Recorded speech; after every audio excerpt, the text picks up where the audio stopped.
Hey everybody, it's the 2020 show. It's good to see have you everybody on here. I don't know if anybody's on yet, but we're doing the 2020 show in a little different format tonight, and I'm just going to be on here talking eyes, talking 2020. Idea tonight is to be yielding questions or comments, or anybody that kind of pops on and wants to say a little thing or to ask a question. I'm doing a 2020 consult show tonight. So let's get this thing rolling. It's going to be fun.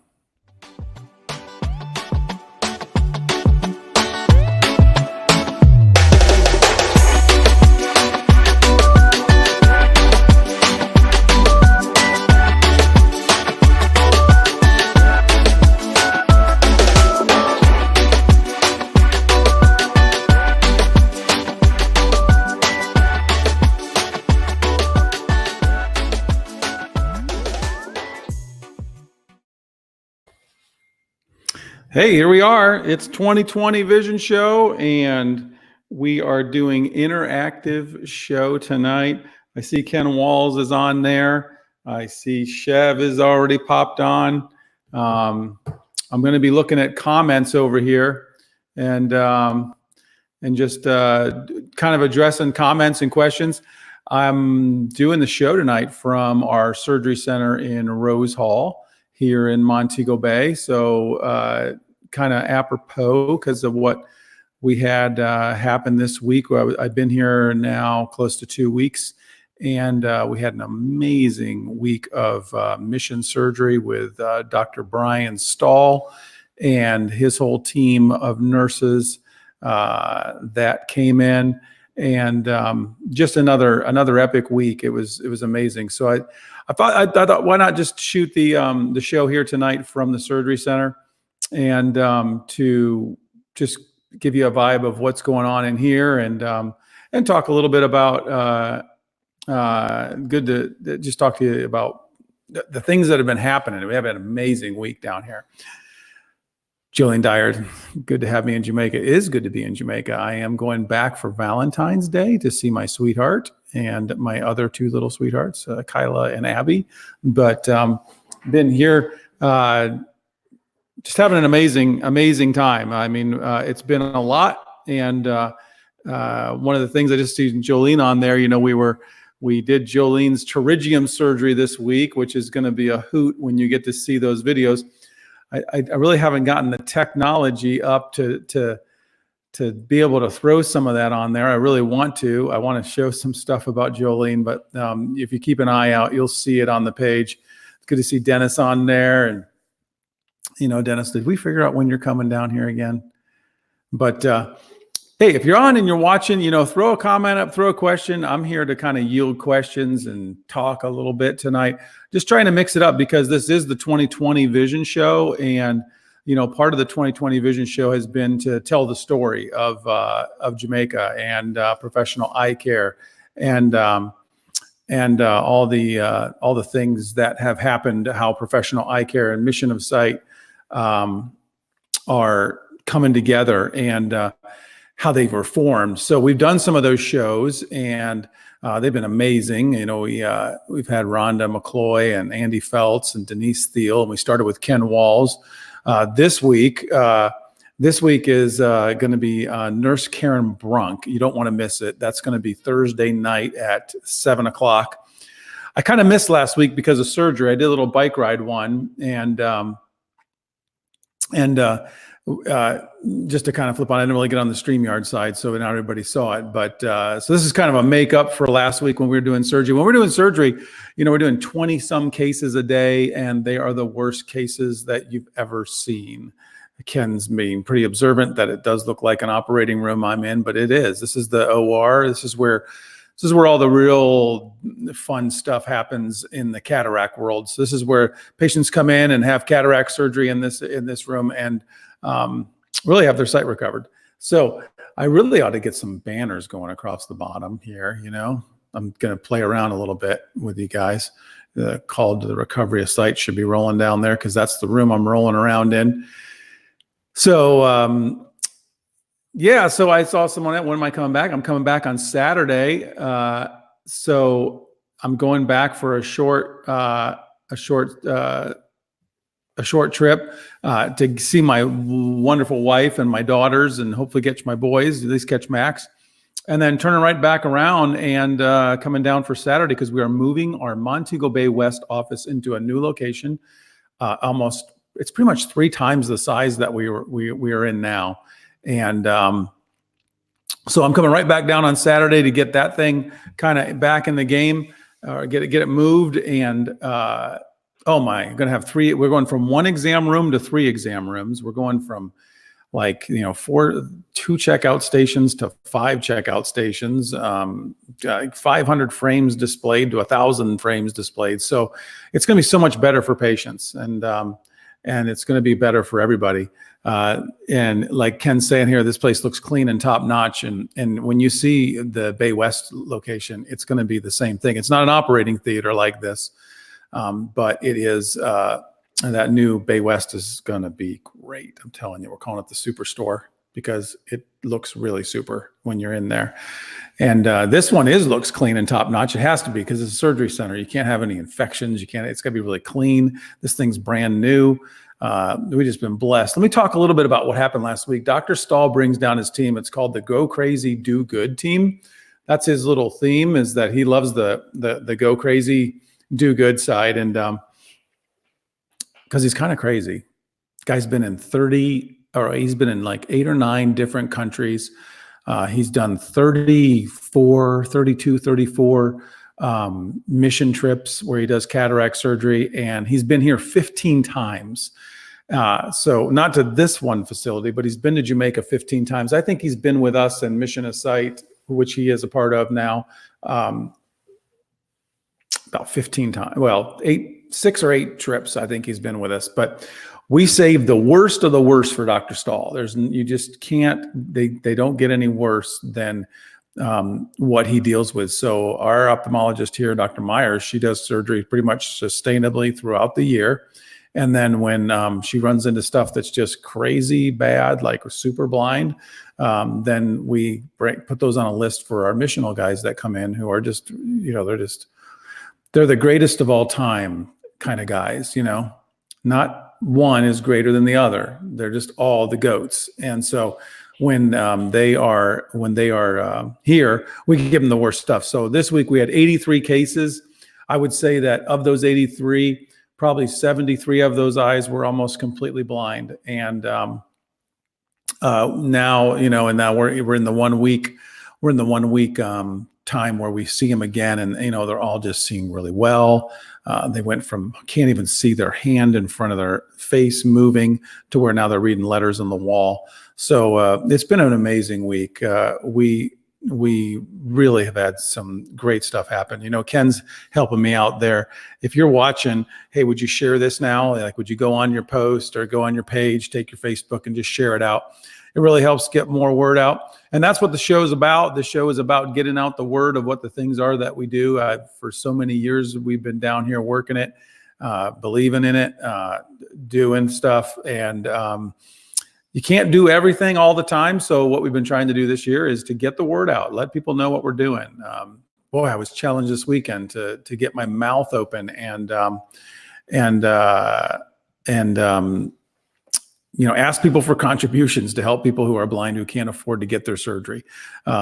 So I've been doing some of that, and I'm going to do it here again.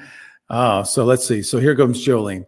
Tell them about the lady who said her brother's visit. Yeah, is perfect. Yeah, great story. That's a good one, Jolene. So here's an example of what happens here. So when we do some of these cases, the eyes are completely blind, and this, I believe this gentleman, he's got one eye he can't see at all. He won't see from it, and the other eye he had some hope for, and so we do the cataract surgery on the eye that he has hope with. But what the issue is that a lot of times, doctors don't want to do those surgeries because they're like, hey, after I do this surgery, he's probably still not going to see very good, because that there's something more than just a cataract there. And so this patient, we knew that was the case. So that's the kind of patient we can put on Dr. Stahl because he's crazy and he likes to do good. And he doesn't really care what the outcome is because he knows he's not going to make them worse. But if they don't get better, then they just didn't get better. But better is a relative term. And we found out on this trip, on this one, that perfect is a relevant term because Jolene and I were sitting, or Jolene was in the back in her office, and I was out there with some of the post-op side, and I watched this guy kind of just slowly, navigate his way down the hallway and on out. And I noticed there's a lady there watching him, and so I said to her, so you could tell she was with him because they always bring someone typically. And I said, so is who is that with you? She goes, that's my brother. I'm like, oh, okay. So could he do that before? Like, could he walk through the hallway before? And she's like, no, I would have to hold him. I'm like, oh, so do you have to hold him anymore? And this is the next day after surgery. And she's like, no, sir, I don't have to hold him. I don't have to hold him anymore. He can get around all the way he wants to go. But the reality is, the guy is still really pretty blindish because he's like, he might be 2,400, 2,200 on an eye chart, but he's navigating his life now. And I said, so wow, that's crazy. So what do you think of the surgery then? I mean, are you like, because that's kind of nice. Like I was trying to be an encourager to her that, at least now you don't have to hold him anymore. And she's like, the surgery, it was perfect. Like it was perfect. So we really went at it and going, wow, perfect is a relative term because for her, it means now she doesn't have to hold him. She doesn't have to take him to the bathroom. She doesn't have to take him around in the house to put him to bed. She doesn't have to necessarily feed him his food or give him his food the way she had to because he can see now. Like he can see the shadow frame of a door. So he knows he's not going to walk into the wall or walk into the door. He can navigate himself. And it was just special because the thing is that you realize that a lot of times our paradigm of what perfect is, or like this show 2020, that's supposed to be like quote unquote perfect vision. Well, perfect vision is relative when you can't see anything, like when you can't even see your hand moving in front of your face, but now you can see how to navigate your life and go to the bathroom on your own. It was crazy. So we were back in there talking with her, and she was praising the Lord because she actually had her cataract surgery done. She was blind in one of her eyes, so now she's got her brother here, which is just fun. And she started telling us that she says he was sitting down, because this is how I know it's perfect, Doc. He was sitting down and looking, and she says he could see the color of the basin. And I'm like, oh, well, that's cool. He could see the basin, And now see, I'm not the full patois guy, right? So I'm thinking it's the sink in his bathroom that he could see the color of the sink in the bathroom. So afterwards, I'm talking to Jolene about it, and I go, that's crazy. That's really great. He could see the sink. And she goes, no, Doc, you know what the basin is? I'm like, no. She goes, that's the plate. That's the bowl that his food is in. And he could see the color like of his food or of the plate that he was eating out of. So it's crazy. Like that's perfect for him. Others may not be, but it's just a wonderful way. Just a wonderful way that we're taking care of people, and that it's you'd think that he was talking about his toilet, Suhan, but in Jamaica we would say that that's the bowl. That's what Jolene says. Jolene may be able to confirm this for us, but that's what she told me. The basin is not his toilet. It was actually his food. Hey, I'm back in Chattanooga tomorrow. I'm excited about that. Cost of surgery, Steve Hunt asked. Well, in Jamaica, it's 95,000 Jamaican dollars. So that sounds like a lot of money, but that's about $750 at the most, maybe $700 now, the way the exchange rate goes. So we always ask to help have people support. Let me put my banner on, because just in case while I'm talking about support, if someone would say, well, I would like to help somebody get their sight back like that, even if it is just to be able to see the plate of their food, the food on their plate or whatever.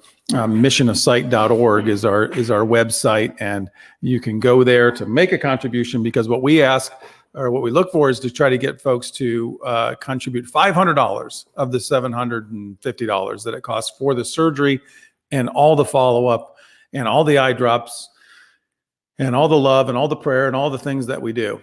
So what we always try to do, though, is that have the patient pay some portion of their surgery, because we don't, we believe in free. We know free. Free's good. Everybody loves something free, but you don't always place value on free. It's hard to put value on something that you don't pay for that's free.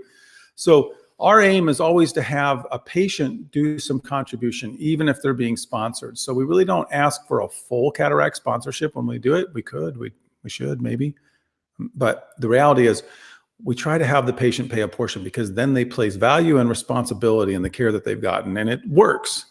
And it's better than free. And that's what we believe. So there's the answer to how much is cataract surgery. Yeah. So Ken's putting up there. Ken's helped us with that page. One of the cool things about our donation page is that when you make a donation, you instantly get your giving receipt. So you don't have to worry about, well, I made a donation. Am I going to get that tax deductible receipt for my taxes when I'm doing them? Well, you don't have to worry about it. You just get it instantly sent to you. And it's a really cool feature of our website. And I want to thank Ken for helping us to get that put together. I've got a big old question here from Laverne Somerville. Laverne's one of our managers down in Santa Cruz. I'm sorry, Savlamar. Did I say Santa? She says, how do you explain this? There's a history of glaucoma in your family, both sides, and all your eye examination of the ear shows that your nerves are suspicious. Drops were recommended and you are using them. However, an OCT scan was done recently and the result are super great. All green, shows no sign of glaucoma. Well, Laverne, that person really doesn't need to be taking eye drops anymore. That's one of the beautiful things about the OCT, which is a really great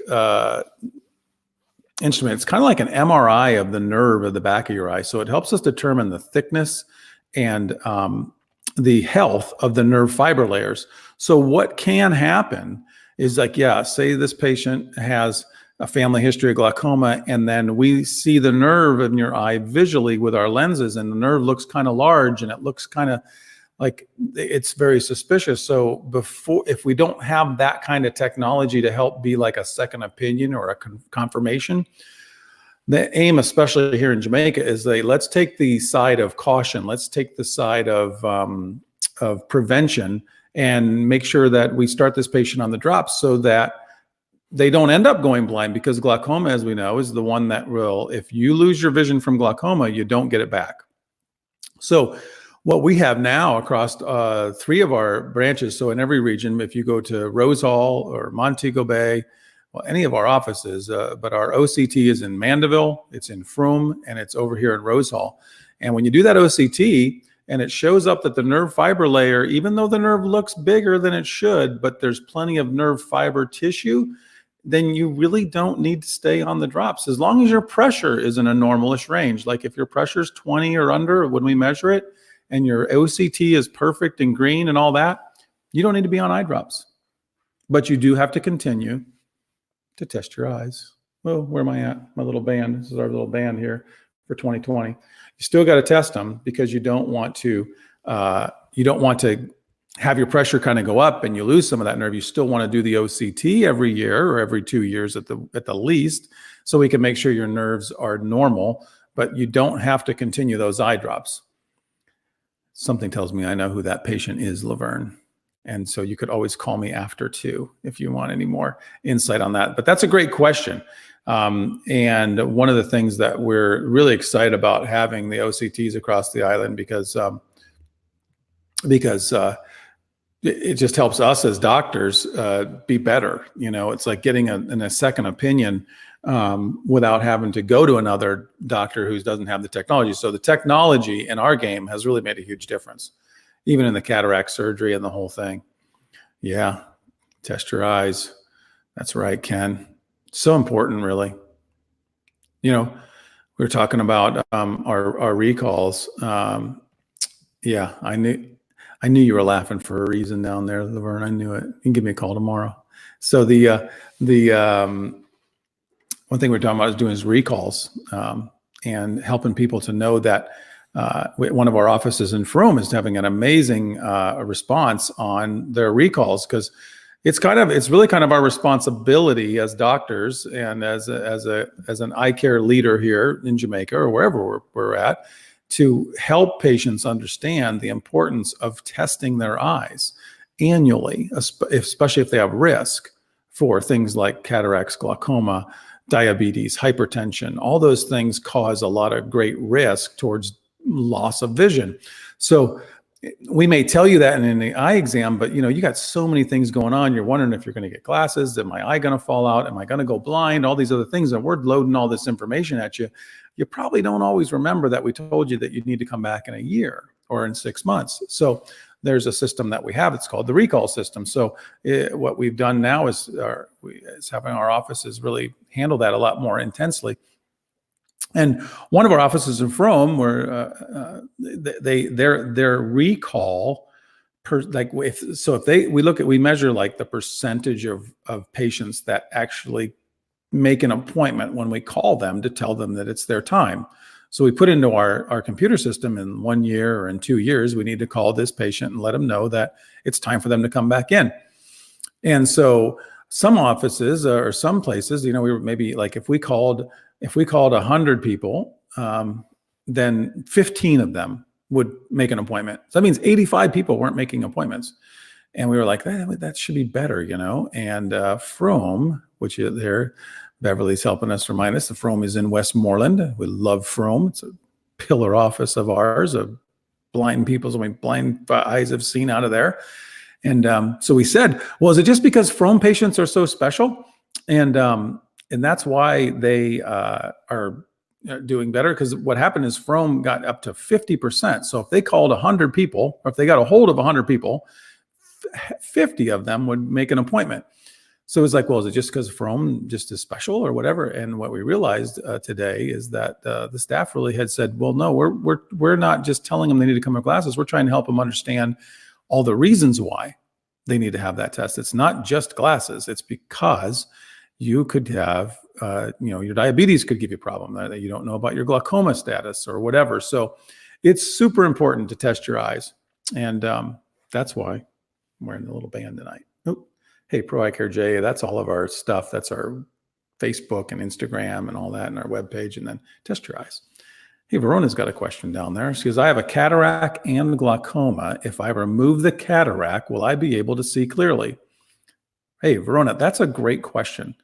And it's one that we talk about a lot when we're doing cataract surgery, because one thing that we're not really always certain of, particularly when the cataract is really bad, or like it's really a dark cataract, you don't see very well, then and if we can't see all the way to the back of your eye, we're not sure, is it cataract or is it glaucoma, but we can get a pretty good idea from our testing.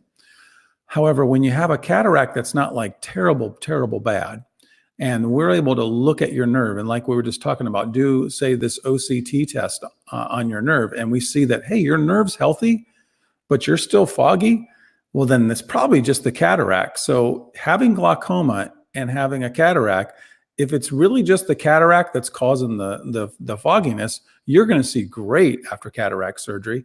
And actually, cataract surgery, a side effect of cataract surgery that's really positive, aside from being able to see clearer, is that it lowers the pressure in your eye. So if you're taking, say, 2 different eye drops for your glaucoma now, after you take your cataract out, you may only have to take one drop, because your pressure will lower when we take the lens out of your eye and replace it with an implant. So that's a great question, Verona. And if you have a cataract that you're concerned about, you should come to us. You should message us on Facebook. You should send a wire to us. We'll help you establish if it will make a difference. And even if it is mostly glaucoma that is giving you the problem, if you have a bad cataract, you will see better just by taking the cataract out, but you may not get that, what I say, the full 100 effect of the, like, you may not get all of your vision back, because you can't get back what the thief has stolen, and the thief is glaucoma. I'll bet if you take your cataract out, you'll see better though, Verona, based on your question. Yeah, Sue Ann happens to know somebody that could do that, right? Hey, Dorothy. Dorothy's always on. Love Dorothy. Dorothy's Rhonda's mom.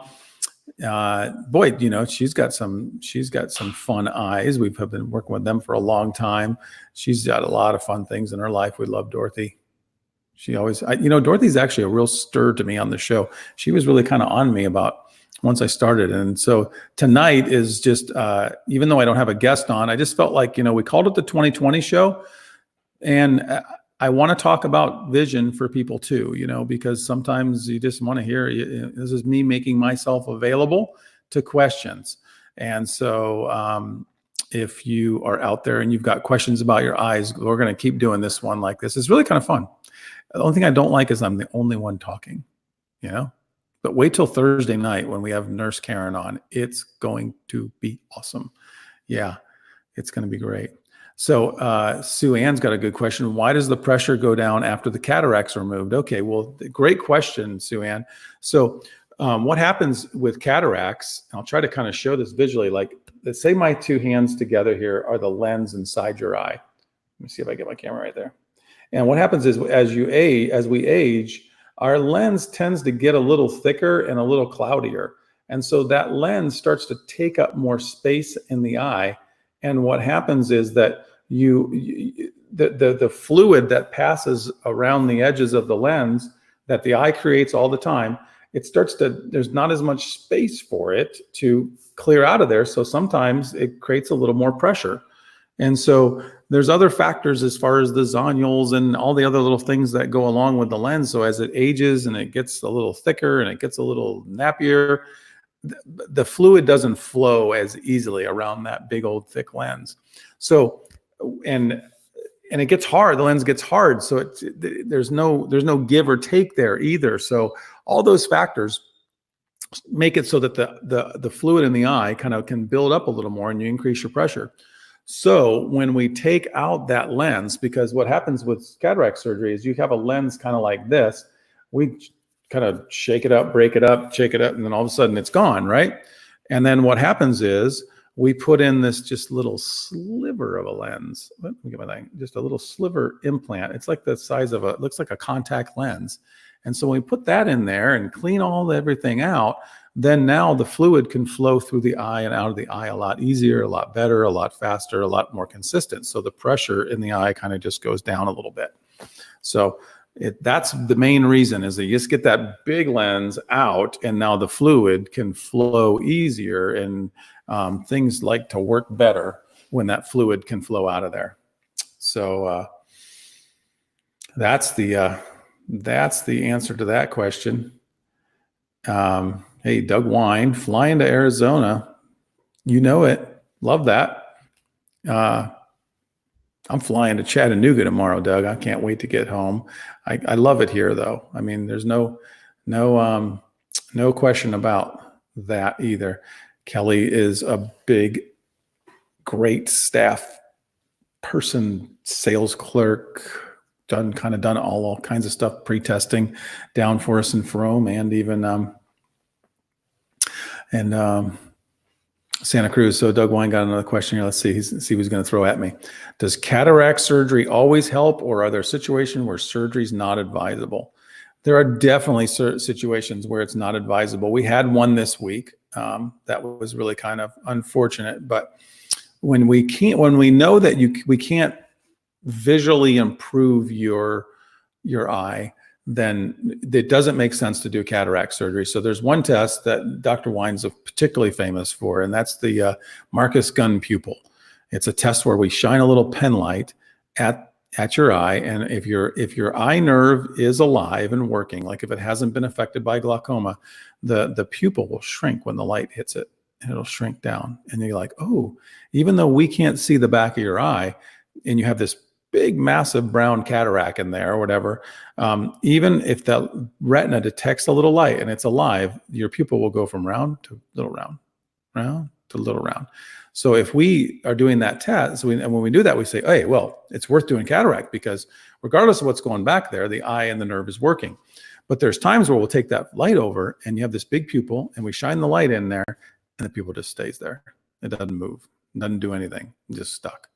And it's stuck because there's no input. There's no nerve working to make that eye respond. So that's an eye where we pretty much know the improvement will be next to nothing. So we would rather work on the other eye that's working, like we shine the light and the pupil goes, and we say, okay, we'll work on that one. There's other conditions too. Like if we do the surgery and you have really bad diabetes, or you're very fragile, we may do more harm than good by taking that lens out. But there are very few times that we really run into that situation. We had one this time where a gentleman only had one eye that worked and had glaucoma in that eye, and he needed to get a lens put into that eye to be able to see better. But when we put the glasses up for him to say, hey, what do you see better if we put the power in front of you? It really wasn't that much better. So it doesn't make sense to do a surgery on that eye to try to make it better because we probably could create more harm than good. So great question. It's not everybody that can get it. Hey, Beverly, so you got glaucoma in both eyes and you're using Avitan eye drops. That's awesome. We use the Avitan here. That's a generic form of Travatan, and it's one of the first line eye drops out there. You may want to think about, there's other things outside of eye drops for glaucoma. We have a laser here that's called the SLT. It's selective laser trabeculoplasty. Say that 10 times fast. But that laser can help to create little openings in the tissue where the fluid we were talking about earlier drains out. And a better outflow of fluid means that your pressure will go down. So you can always be a candidate for a procedure like that too, in addition to your eye drop. So here's a good question. Are there more cataracts in Jamaica than there are in the US? That's a good question, Ken. I can say this, their cataracts in Jamaica are a lot worse than the cataracts in the United States.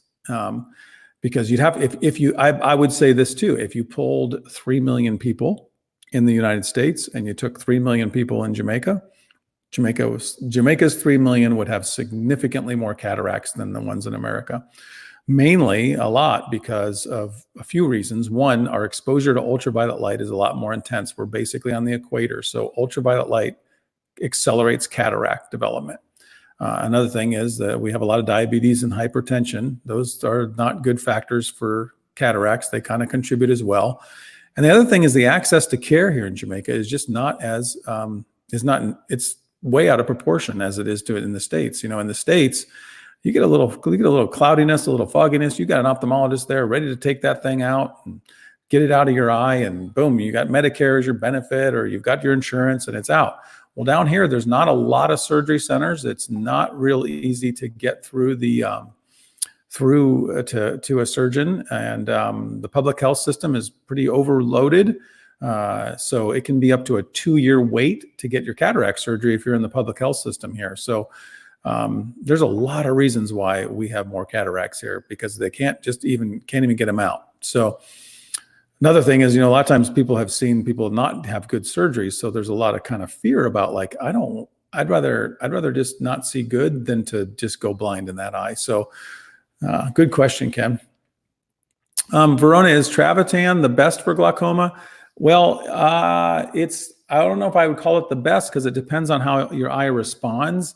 But the Travatans and the Xalotans and all of that line of fluoroquinolones that family of drugs is kind of our first line of defense, because they tend to give you the best bang for your drop, if that makes sense.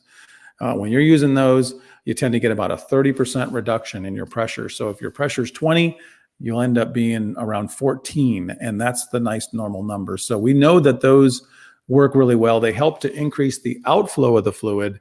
And if we can get the fluid to flow out of your eye better, the way it was designed, then your pressure will go down. And you only have to use that drop once a day, like at night before bedtime. So it's kind of easy to remember too before you go to bed. So it is a great one. I don't know if I'd say it's the best one. Let's see. Asteroid hylosis. Tavia, you got asteroid hylosis. Is there any help for me?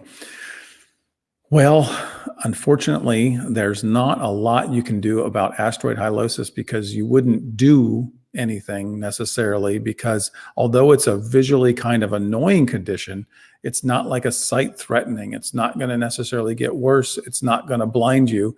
So if you have ever been concerned about that, Tavia, you should let go of that idea, because you will not go blind from asteroid hylosis. Asteroid hylosis is really kind of weird. I remember the first time I saw it in school.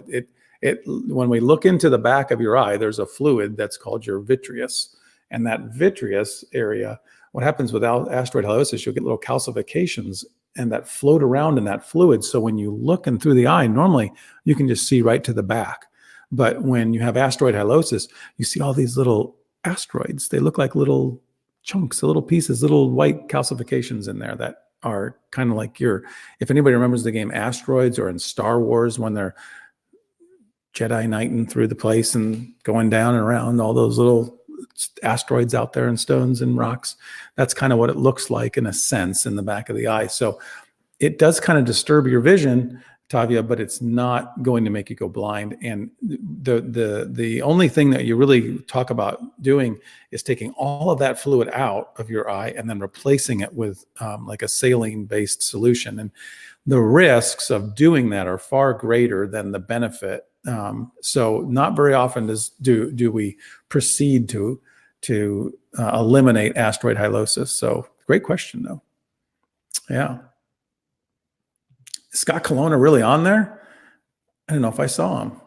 But if he's on, he should jump on. I should jump him on. I should, Scott, if you're out there, we should invite you into the show. Hey, is astigmatism a bad thing? Well, the first thing, Verona, that's really awesome is that you know how to spell it. Not everybody can even spell astigmatism. And the next one I'm going to challenge you to try to spell is pterygium. If you can spell pterygium, we'll have a special prize for you at the end of the show. But astigmatism is not a bad thing. It's a big word. It's a lot of people are like, I think I got the stigma in there. I got the stigma in my eye. Well, astigmatism is really pretty kind of simple to understand. What happens is that when you basically have two different powers in the same eye. So we tend to, in an easy sense, we tend to measure your eye up and down when we're measuring for glasses, and we tend to measure side to side when we're measuring for glasses. So when you have astigmatism, you have a power up and down that is different than the one side to side. So if you're just nearsighted, or what we call myopia, the up and down power that you need for your glasses will be the exact same as the side by side. So you might be a -3 here and a -3 there, and that's just myopia. If you're hyperopia or farsighted, you might be a +3 and a +3. So you're equal in both those meridians.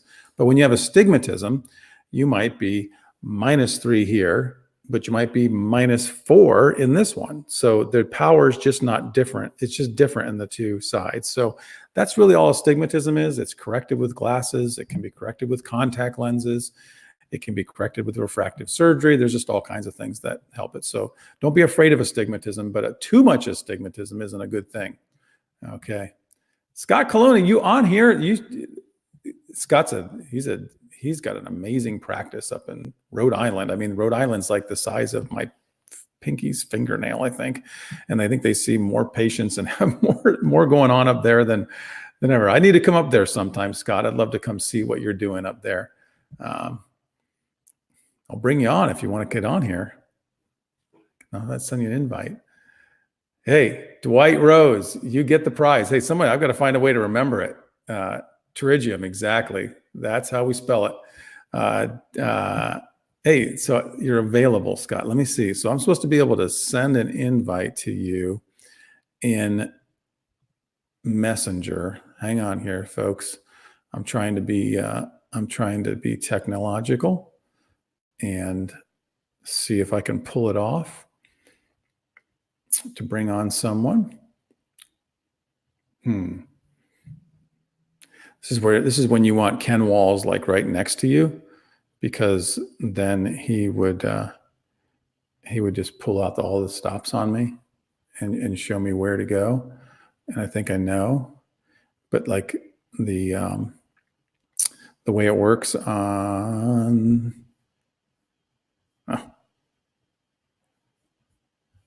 it's just not going to happen. I don't want to be a quitter. I'm not a quitter. I just want everybody to know that. But I got to figure out how to get to Messenger easily. I should have like on my phone, I got a little Messenger app.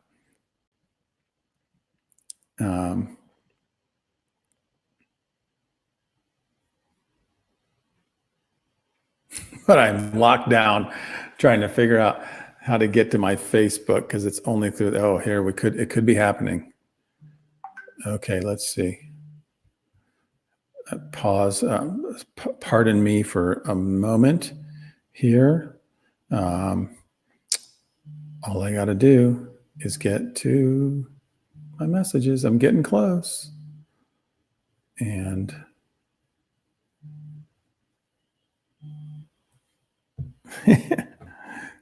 Ken's over there too. Oh, here we go. I think if I have Scott in I do. Scott, I'm sending you in Messenger the link to the StreamYard. Come on in. Let's see if it works. I'm sure that Ken will be so proud of me. Pamela, what is this all about? Well, we're talking about 2020 vision is what we're doing. We are talking about 2020 vision. Let's see. We'll see if Scott comes in. I have surfer's eye that stopped growing and did not cover the iris. What eye drops can I use? Well, Oral, if you still have that on your eye, we need to get rid of it. That's what we call pterygium. I think your surfer's eye is what we call about pterygium. But if you're looking for what eye drops to use, Sustain Ultra is a great eye drop. Refresh Tears, any kind of moisture drop is really good for you to keep that eye moist, but you got to get that ultraviolet off of that eye too. So if you're still surfing, and you got to really protect it from the UV with a sunglass. Oh, this is going to happen. This is great. Scott, I'm going to pull you in right now. Scott, hold on. This is Good evening, Dr. Doug. How are you? Scott, I've seen you in this space before when you do some of your shows. Yes, I just saw you pop on as I was finishing my little Empire Builder show. So I'm happy that you are more technologically savvy than I am. So, well, I've got a great coach. You know who he is. I do. There's no better coach technology-wise than Ken. I know that. So yeah. I love it, especially for guys like us. I mean, we're just little eye doctor guys, you know. So I mean, we're not supposed to be the ones going this route. But this is the first time I've kind of done a Q&A on this 2020 show. You know, well, I'm happy to be the first guest. I'm honored, actually. Yeah, I tell you what, you're the first person I ever just brought on when I didn't have somebody on. You know, so and it's fitting that you'd come on because this one's more 2020 vision oriented. So. 2020 Vision show for us is really a way for, like, I've had so many people tell me over the years, I need to write a book. I need to put all the stuff down that we've done here in Jamaica and all the things that have gone on. And I've always tried to say that, you know, me writing a book is like me filling out a spreadsheet or doing data analysis. It's just not going to happen, but I can talk and I can go on a video. So we're going to try to video chronicle the story here. Yeah. But at the same time, I want to be able to offer value to people just to know that, you know, a lot of people have questions about tonight, glaucoma and cataracts and all the other stuff we deal with. So just thought I'd do a little Q&A. So good to have you. So I was telling you, so you're up in Rhode Island. Tell us a little about your practice up there. I just can't even get over it. Like, what's the population of Rhode Island, Scott? Oh, let's see. I would say Rhode Island probably is maybe 1.5 or so at this point. We have two practices in Rhode Island. We have a larger one in downtown Providence, and then we have a small specialty one, actually just a couple of miles away, also in Providence near Brown University. So it's been a very, we've been very blessed in our community. I've been here almost 20 years now. I originally grew up in New York. So our field has been amazing to, you know, my family. My wife is an optometrist also and can relate. So it's okay. And I love what you're doing down there and your mission. You're doing great work. And I love, you know, sharing the answers with people that are just asking these questions. So, yeah, love it. So Ken's given some facts over there. He says it's in 2017, Rhode Island was 1.06 million. Okay. You've got like 8 optometrists in your practice. Is that right? Tell me how many are in your network, so to say. Yep. So we currently have 9, not including, I have one business partner, Dr. John Armando. We've been partners since we started 19 years ago. We started very small.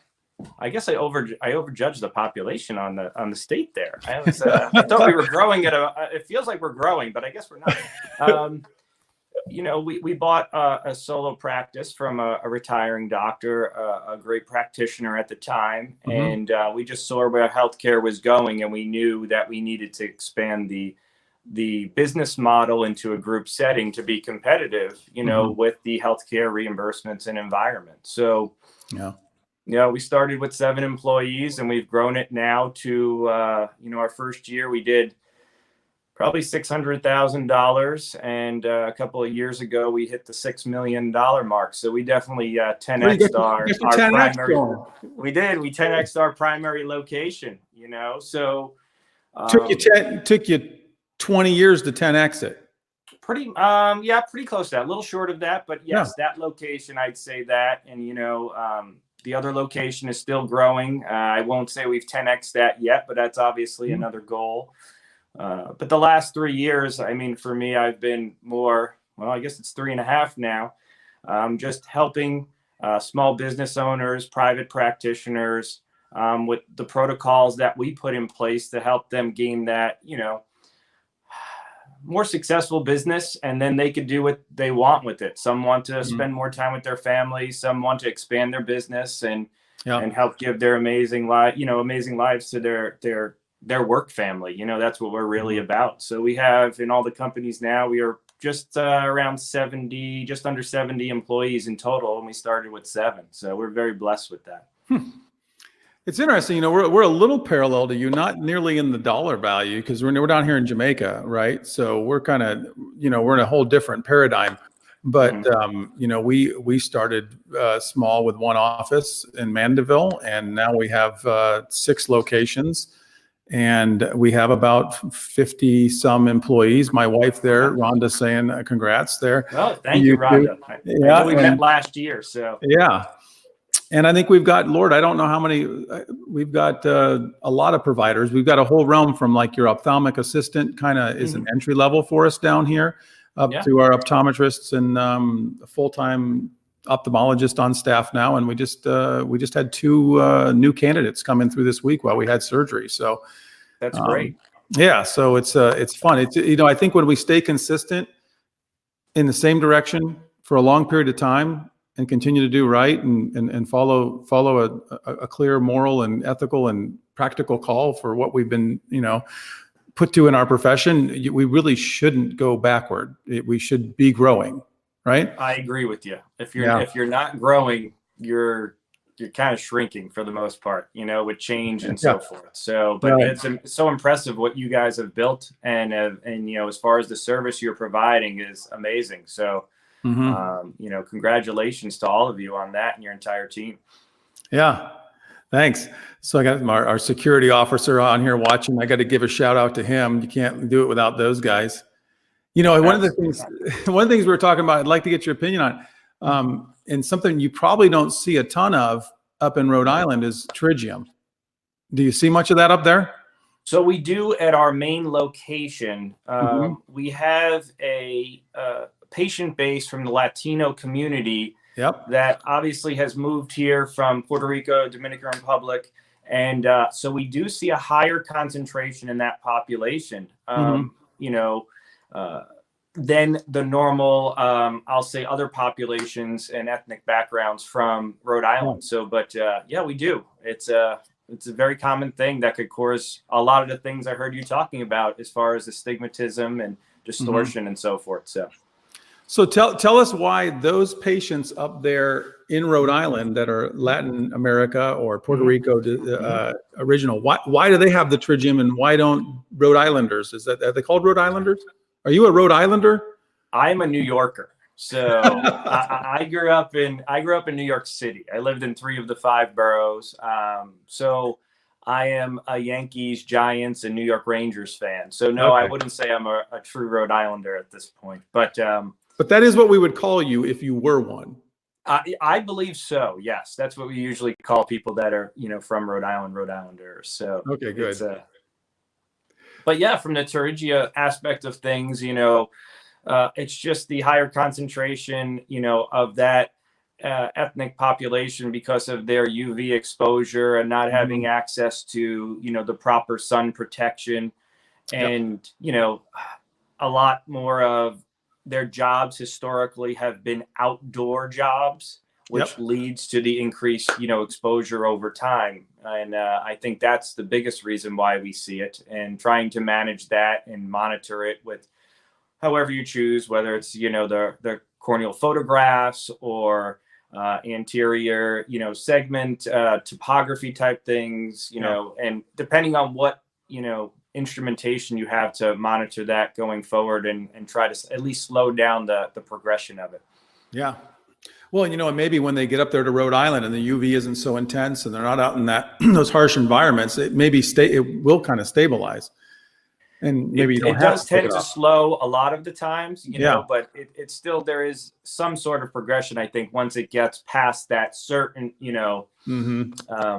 point past the limbus and so forth, where we start to see it kind of doesn't regress after that. But so I'm answering Oral's question here. I think Oral's down here in Jamaica, and he's got surfer's eye is what he's calling it. So what we tend to do here is once you're 3-4 millimeters on top on the cornea and it's got that leading edge, there's no sense in us waiting, because it's just going to creep across. And let's say they don't come back for 2 years and now they're in their pupillary axis. And so we're a little more, I wouldn't say aggressive, but proactive in taking them off down here, because I always tell people, God didn't put that on your eye to start with, and it's not really meant to be there, and it can't make you better. So one of our favorites, I don't know if you met Jolene Dyer at 10X or not, but she's she's just amazing down here and does a lot of our PR and everything. She had one, and so we documented this week. Yesterday she took it off, and then today she took her patch off, and we're gonna have a great video. She's just she's full of fun. And it's just to help people see that, it's not like we're taking the eyeball out of the head to remove that tissue. We're just mildly rubbing it off, and we're putting in a graft, and we're making sure it doesn't come back. Yeah. So, And that's a great point, that you're preventing, any possible further or permanent damage for down the road by being a little bit more proactive. So, yeah. Well, here's the thing down here we find with it is that it does 3 nice things. One, the irritation and the discomfort. So it kind of relieves pain and discomfort, especially the big ones. Visually, you'd be surprised how many people, like when we have these big pterygiums, they tell us afterwards they can see so much better because they don't have that big tear meniscus. They don't have all that disruption. Their tear film's normalizing. And so they say that they see better too, which I never realized. And then the third one is it's cosmetic. They look better. Nobody has to look at them and say, what's that? What you got on your eye? Or like, you've been smoking or you've been drinking because your eyes are red. So it's a fun surgery that we do down here. We do a ton of it because we're just in the heat of it down here. Right. So. Well, it's a great service you're providing, obviously, along with everything else. Yeah. Well, hey, Scott, I know you got a lot going on. I appreciate you jumping on the show with us. Yeah, awesome. I appreciate you having me, and we'll try to do this again, and then maybe I could get you on one of ours, as we're trying to do, get the word out about some great causes and things that, people that are doing what you guys have been doing and expanding to help serve people and patients. So I appreciate it. Appreciate you, man. You guys have a great night. Are you going to 10X this year? I got 2 VIP tickets and I don't know what to do with them yet. Are you you're gonna be there, I'm sure, right? I'm probably going to be there for a short amount of time, traveling from probably Florida into Vegas for probably 48 hours. So I'm going to try to catch the first day or two. And then I committed to this year to head coaching my son's basketball travel team. So I have to be back on Sunday to do that. So it's an exciting time, but let me know if you're going. I'd love to meet up with you guys, and look forward to it. Hey, did I see that your son made the drive, chip, and putt for Augusta? He did. Our son AJ won the Northeast Regional and is the regional Northeast qualifier representative, and we're going to be at Augusta the weekend before the Masters. So we're very, very blessed. He loves the game, and it's been an amazing run for him. So thank you for that. Yeah, I saw it. I was just so happy for you because I could just imagine what it's going to be like. Hopefully he gets to those levels where we can watch you kind of be behind him and doing the whole deal, right? I'm just so proud of what he does. He works so hard, both of our children, Gianna and AJ, and what they do. And it's, you've been through it. It's you just take such great pride in as they're experiencing and doing great things. So yeah. Well, they got a Excellent. good example in you. I mean, it's not like they didn't get there because they just chance or circumstance. I know that you guys have invested a lot and that you're a great example for your kids. The question I have though is, what is the golf season in Rhode Island like? like 60 days, or how is it up there? It is very short. We've had a mild winter. We have not had much snow really at all at this point. So we'll just keep knocking on wood at this point. And usually we'd like to say we start in May, and usually by some point in October. So that's not bad. It's not too bad. It just depends on how much snow. A few years ago we had so much snow on the ground we didn't start till Memorial Day or thereafter. So but it's all good. It's beautiful up here, being on the coastline and so forth. So there's a lot to offer in the Northeast and Rhode Island. So. Well, I know Rhonda would join me in inviting you, like when you guys get into those really frigid months, the January, Februaries, bring AJ and all the rest of the crew. You could come on down here. You can check out some eyes. Our surgery center is right across from the Half Moon Golf Course. So we can do all of our volunteering here and then just walk right across for a little quick 9 holes before the sun goes down. So, well, that would be great. We would love to do that. So that sounds awesome to us, actually. Yeah. Well, great. Well, thanks for coming on, Scott. Thank you so much. You guys have a great night. All right. Take care. Awesome. Bye. That was cool. I know Ken's going to be proud of me, and I'm sure he's going to be proud of Scott too for being able to get on there and accomplish that. So, we go the show for an hour. That's what we try to do. Don't try to run too long. So 4 minutes left, and then we're going to we're gonna kick this thing down, and it's been really fun. I hope we've been able to help folks. I was going to kind of scroll back and catch a couple other questions. Annie Brown was asking, actually, where exactly are we? I am right now in our surgery center in Rose Hall. We have a clinic here in Rose Hall, which is just the other side, like the Falmouth side of Montego Bay. We've got an office in Montego Bay and Bay West. Excited about opening up that this weekend. It's going to be so much bigger. Today, Dr. Myers was down there and she saw like 53 patients. And we were able to tell the patients that they will never have to sit and wait, on her so long again, because we'll have such a better facility soon for all of them. But then if you keep going down, we're in Frome over in Westmoreland. You're in Santa Cruz.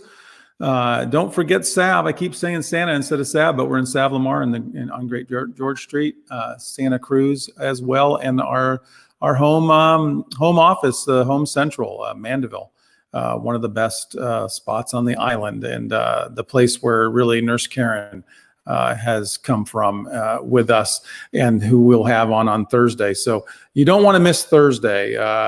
Bring your tissues and be ready for some really great stuff that she's going to share about the story of what we do and her journey too, and all the impact that she's making in Jamaica. We love Nurse. I'm trying to do some more technology here real quick. That is not really working. I'm going to work with my coach to figure out how to get that up, but time, Dorothy, it's going to be 7:00 on Thursday. So 7:00 on Thursday, this Thursday. Don't want to miss it. Going to answer one more question before we go.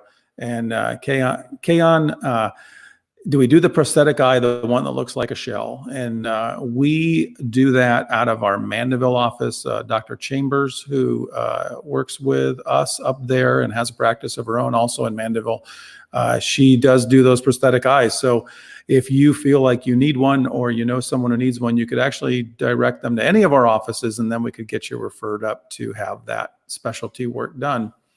How about that?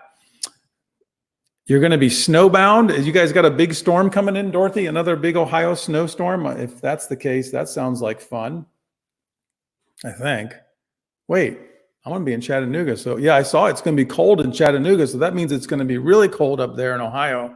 So keep your eyes peeled, keep them open. And again, I hope that I brought some knowledge to you today. Hopefully for those who maybe have some of those conditions we were talking about, maybe some understanding. And hey, I was going to close with this one too, this 2020 eye chart. But tell you what, it's been a great night. Thanks everybody for being on, and we're going to close this down.